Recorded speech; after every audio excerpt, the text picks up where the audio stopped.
السلام علیکم ورحمۃ اللہ وبرکاتہ۔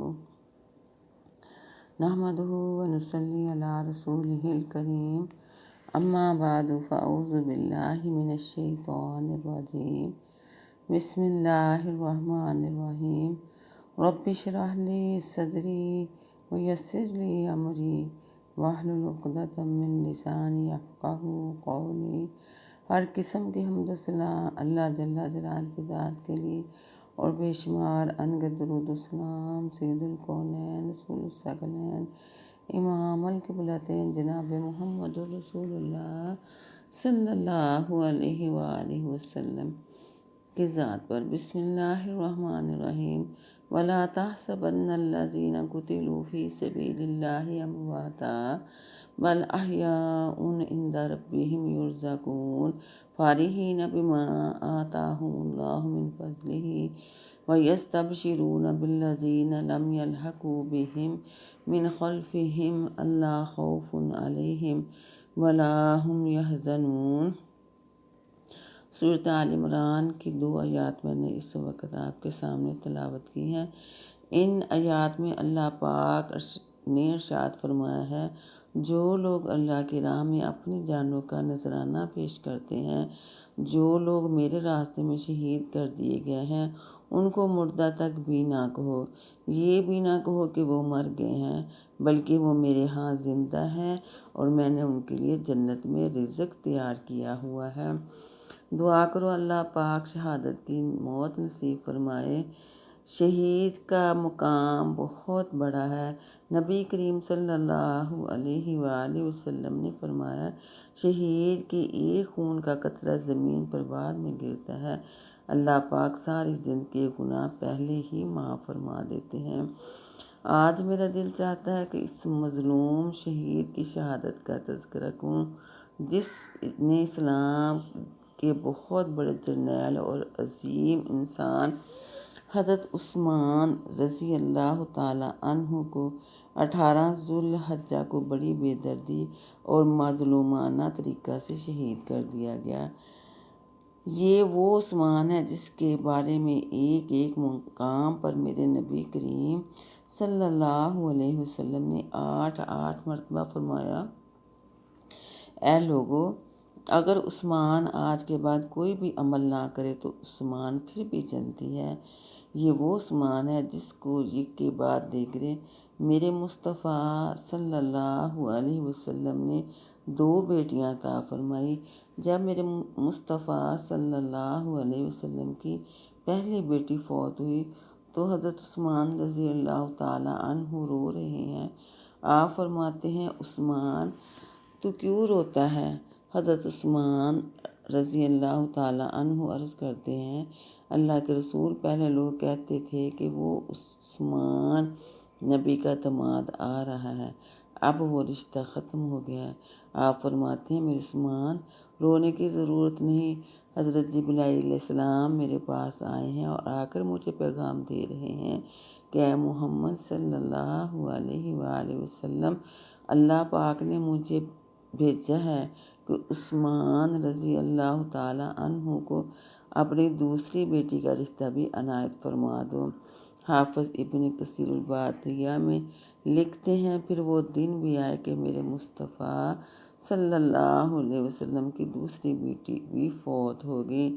اللہ کے پاک پیغمبر حضرت عثمان کے سر پر ہاتھ رکھ کر فرماتے ہیں، اے عثمان، اگر میری 40 بیٹیاں بھی ہوتی، وہ فوت ہو جاتی تو میں یک کے بعد دیگرے ان کا تیرے ساتھ نکاح کرتا جاتا۔ اللہ پاک فرماتے ہیں، وَلَا تَحْسَبَنَّ الَّذِينَ قُتِلُوا فِي سَبِيلِ اللَّهِ أَمْوَاتًا۔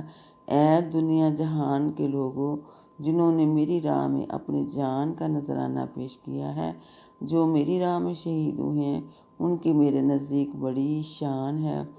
تم ان کو مردہ تک بھی نہیں کہہ سکتے، یہ میرے پاس زندہ ہے۔ لوگوں کو تو میں جنت تقسیم کر کے دوں گا اور شہید کے لیے تمام جنت ہی کھلی ہے۔ میں تم کو ایک ایسا مظلوم انسان دکھاؤں، ایک ایسا خطیب اور ایسا شہید دکھاؤں جو منبر پر خطبہ دے رہا ہے، تو اس پر پھول کی پتیاں نچھاور نہیں کی جا رہی، جس پر پیسوں کی بارش نہیں کی جا رہی، جس کو مسجد نبوی میں میرے نبی کے ممبر پر کھڑے ہو کر خطبہ دیتے ہوئے 12 سال گزر گئے ہیں۔ حضرت عثمان خطبہ دینے کے لیے اس ممبر پر کھڑے ہوتے ہیں تو باغی پتھر مار مار کر حضرت عثمان رضی اللہ تعالیٰ عنہ کو زخمی کر دیتے ہیں۔ حضرت عثمان رضی اللہ تعالیٰ عنہ جب خطبہ دیتے ہیں تو خطبہ کے دوران ہی باغی کھڑے ہو کر کہتے ہیں، اے عثمان، ہم تیرا خطبہ تو نہیں سنیں گے۔ ایک باغی آگے بڑھ کر وہ عصا جس کو میرے مصطفیٰ صلی اللہ علیہ وسلم نے پکڑا، وہ عصا جس کو حضرت صدیق اکبر نے پکڑا، وہ عصا جس کو فاروق اعظم نے پکڑا، وہ عصا جس کو حضرت عثمان رضی اللہ تعالیٰ عنہ نے پکڑ کر 12 سال خطبہ ارشاد فرمایا۔ ایک باغی وہ عصا حضرت عثمان رضی اللہ تعالیٰ عنہ سے چھین کر توڑ دیتا ہے۔ یہ باغی پتھر برسانا شروع کر دیتے ہیں اور کہتے ہیں، حضرت عثمان رضی اللہ تعالیٰ عنہ، آج کے بعد تو مسجد نبوی میں خطبہ نہیں دے سکتا۔ وہ مصلی رسول جس پر میرے عثمان رضی اللہ تعالیٰ عنہ نے 12 سال نماز پڑھائی۔ باغی اعلان کرتے ہیں کہ آج کے بعد عثمان رضی اللہ تعالیٰ عنہ نبی کے مصلی پر کھڑے ہو کر نماز نہیں پڑھا سکتا۔ اسلامی دور حکومت میں وہ جو وقت کا حکمران ہو وہی امام اور خطیب ہوتا ہے۔ حضرت عثمان امام بھی ہیں اور خطیب بھی ہیں، وہ وقت کے حکمران ہیں۔ آپ کی 12 سال کی خلافت میں اسلام نے اتنی ترقی کی کہ صحابہ نے پورا افریقہ فتح کر کے سمندر میں گھوڑے دوڑا دیے اور کہتے ہیں، اے اللہ، اگر ہم کو معلوم ہو کہ اس سے آگے بھی زمین ہے تو ہم سمندر پار جا کر بھی تیرے دین کی اشاعت کریں۔ جتنی ترقی حضرت عثمان رضی اللہ تعالیٰ عنہ کے دور میں ہوئی شاید ہی کسی کے دور میں ہوئی ہو۔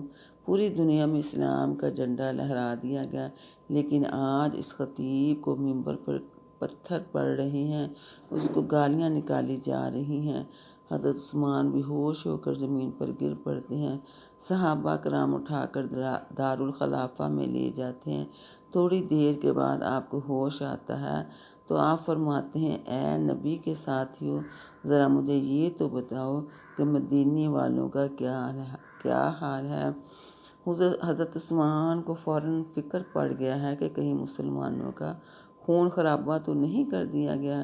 حضرت عثمان اپنے مکان میں بند ہیں اور یہ باغی اعلان کر رہے ہیں کہ آج کے بعد عثمان مسجد نبوی میں نہیں آ سکتے۔ مسجد نبوی میں 5 وقت اللہ اکبر کی صدائیں بلند ہوتی ہیں۔ ہر باغی کو مسجد میں آنے کی اجازت ہے، ہر شخص مسجد میں آ سکتا ہے۔ اگر مسجد میں آنے کی اجازت نہیں تو عثمان کو آنے کی اجازت نہیں ہے۔ 11 دن گزر جاتے ہیں، عثمان کا کھانا پینا بند ہے۔ حضرت عثمان اپنے مکان کی چھت پر چڑھ کر آواز دیتے ہیں کہ تم میں سے حضرت علی موجود ہیں یا نہیں، فلاں شخص موجود ہے یا نہیں۔ آواز آتی ہے، حضرت علی موجود ہیں۔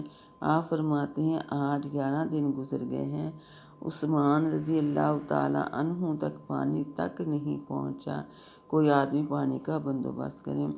حضرت علی رضی اللہ تعالیٰ عنہ کو پتہ چلتا ہے کہ آج اتنے دن گزر گئے ہیں، عثمان کا پانی بند ہے۔ حضرت علی رضی اللہ تعالیٰ عنہ پانی کی مشک لے کر حضرت عثمان کے مکان کی طرف چل پڑتے ہیں۔ ان باغیوں کو پتہ چلتا ہے حضرت علی حضرت عثمان کے لیے پانی لے کر جا رہے ہیں۔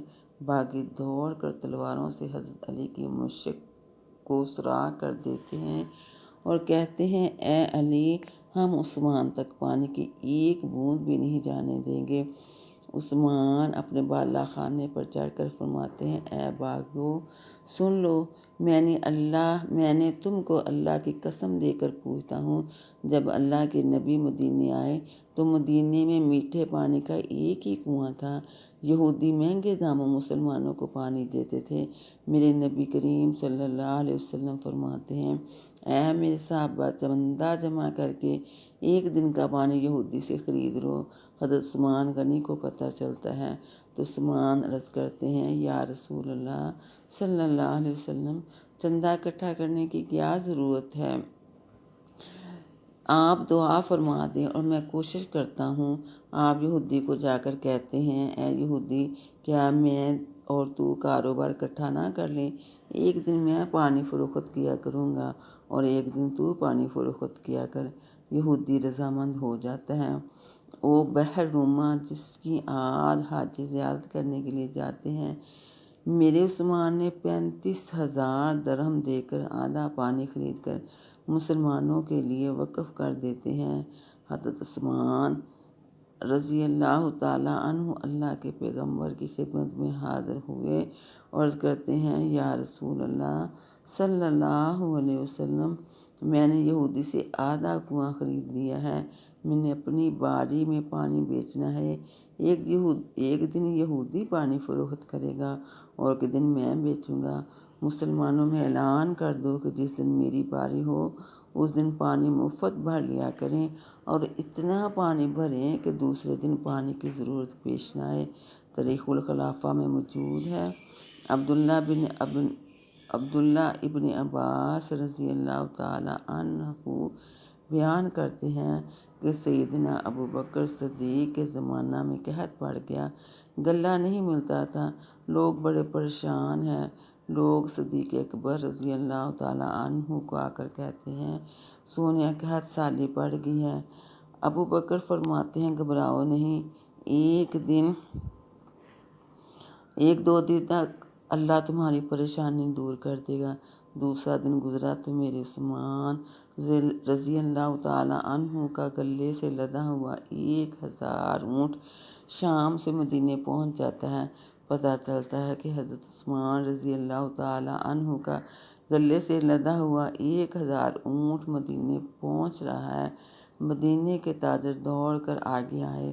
ان کا مقصد یہ تھا کہ مدینے سے باہر نکل کر سودا کر لیں اور یہ غلہ ہم خرید لیں، ہم یہ مدینے کے بازار میں جا کر کے مہنگا کر کے فروخت کریں گے، اس سے دگنا نفع آ جائے گا۔ بعض تاجر ایسے ہوتے ہیں جو اللہ کی مخلوق کو تنگ کرنا چاہتے ہیں، وہ چیزیں لے کر رکھ لیتے ہیں اور اللہ کی مخلوق کو تنگ کرنے کے لیے دگنا بھاؤ لگاتے ہیں۔ یہ تاجر باہر چلے گئے تاکہ ان کے مدینے پہنچنے سے پہلے وہاں ہی سودا کر لیں۔